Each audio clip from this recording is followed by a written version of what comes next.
Þetta til hamingju með Reykjavíkurmeistaratitillinn. Takk fyrir það, takk fyrir það. Ekki bara gaman að vera komin út að keppa núna? Jú, það er rosalega gott, það er rosalega gott. Það er maður, hallirnar eru góðar sko, en það eiga líka sinn tíma sko, og nú er komin útitíminn og að hitastigið kannski segir það ekki alveg, en þetta er alltaf að koma.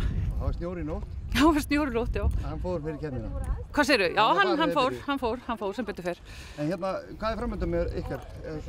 Þessi hestur er nú tiltölulega nýkominn til okkar og það svona bara ræðst á næstu dögum hvað verður hann og það er ekki ólíklegt að hann verði hérna eitthvað aðeins á. Alltaf stefnum með henni í úrtöku? Þetta er alltaf stóra spurningar. Ég var bara komið af vellinum, Fjölnir. Þú ert nú alltaf búinn að plana þess að fyrirfram. Ertu búinn að setja upp dagskrá sumarsins? Hvaða mótum mætir í eins og gerir í fyrra? Það er svona liggur nú ljóst við. Það er náttúrulega úrtaka og eitthvað stór mót og svo er Íslandsmót og svo bara kemur restin í ljós. Hvað á að gera? Hvað á að gera, sko. Ein spurning var þetta hérna, nú er flokkaskiptingin. Já. Nú verður skráði annarkvæmt í fyrstu flokk. Já. Hvað finnst þér það? Mér finnst þetta heftandi.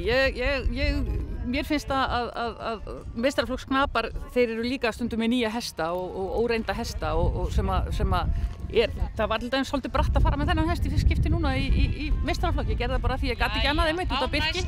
Ég vildi fara með hann í meistaraflokk. En mér finnst þetta svolítið heftandi.